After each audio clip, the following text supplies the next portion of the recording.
En el presente video se realiza el modelamiento para la planta de control de temperatura en la elaboración de cera implementando el corte de fase SPC135. El grupo está conformado por Camilo Ceballos, Alejandra García y quien les habla, Leonardo Páez. Este proyecto se centra principalmente en el diseño y desarrollo de una planta de modelado para el control de procesos térmicos, en la que se busca regular la temperatura de una estufa eléctrica que va a estar destinada a fundir cera en una olla, trabajando en un rango de 0 a 60 grados. Con este enfoque se pretende optimizar el control térmico en el proceso de fundición, al mismo tiempo que se quiere demostrar cómo la aplicación de técnicas de automatización pueden expandir sus beneficios en varios sectores de la industria como la manufactura y la gestión energética. El diagrama de bloques implementado para nuestra planta es el siguiente, identificando los 4 bloques principales que son actuador, controlador, planta y transductor. Se escogen los componentes adecuados. En el controlador tenemos un Arduino Uno, el cual genera una señal de control que está conectada a la entrada del actuador. En este caso nuestro actuador es el corte de fase SPC135, que a su salida va a generar una señal de potencia que está conectada a la entrada de la planta, que en nuestro caso es la estufa eléctrica. La estufa eléctrica va a tener una temperatura actual de salida que va a ser censada por el transductor PT100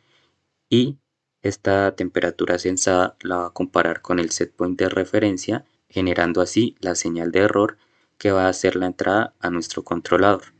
A continuación mi compañera Alejandra les va a explicar cada uno de los componentes de nuestro diagrama de bloques.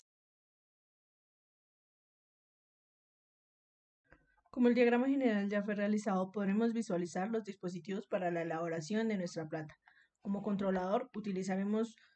un Arduino Uno que por comunicación serial se ingresará la temperatura deseada en el proceso de fusión de cera. Como sensor utilizaremos una PT100 que básicamente es un dispositivo que mide la temperatura a partir de la resistencia eléctrica del material. La PT100 aumenta su resistencia eléctrica a medida que aumenta la temperatura. Como actuador utilizaremos un corte de fase que básicamente recorta la onda de tensión al comienzo de la fase o al final. Esto con el fin de aumentar o disminuir el voltaje a la resistencia calefactora, que en este caso sería una estufa eléctrica, y esto con el fin de garantizar la potencia máxima y comprendiendo que las resistencias en las estufas eléctricas es de 1, podremos hacer la relación.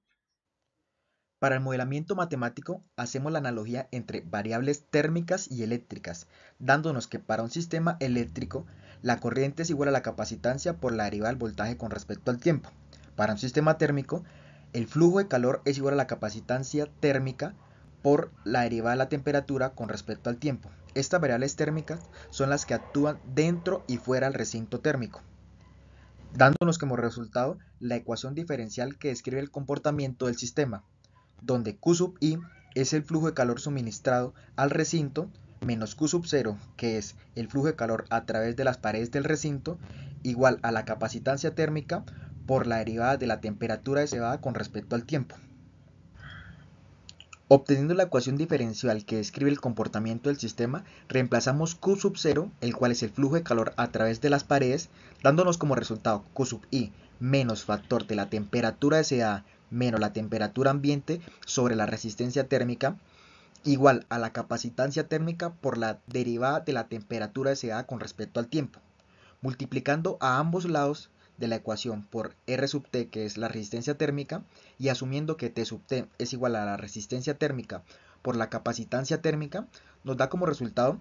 T sub T por la derivada de T sub 0 con respecto al tiempo más T sub 0 es igual a R sub T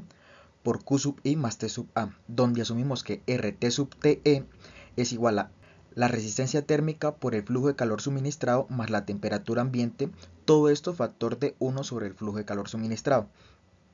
dándonos como resultado la ecuación de T sub T por la derivada de T sub 0 con respecto al tiempo más T sub 0, que es igual a RT sub TE por Q sub I. Esta ecuación la pasamos a la transformada de Laplace, el cual nos da como resultado T sub T por S por T sub 0 de S más T sub 0 de S es igual a RT sub TE por Q sub I ES. Sabiendo que la salida es T sub 0, que es la temperatura deseada, y Q sub I es la entrada, que es el flujo de calor suministrado, podemos encontrar la función de transferencia, la cual nos da como resultado que es R T sub Tm sobre T sub T por S más 1. Esta información fue suministrada a través de la tesis de diseño e implementación de cámara de crecimiento para plantas con control de temperatura e iluminación para el programa de biología, hecho por Aguilar Ramírez, Junior Banch y Contreras Jonathan.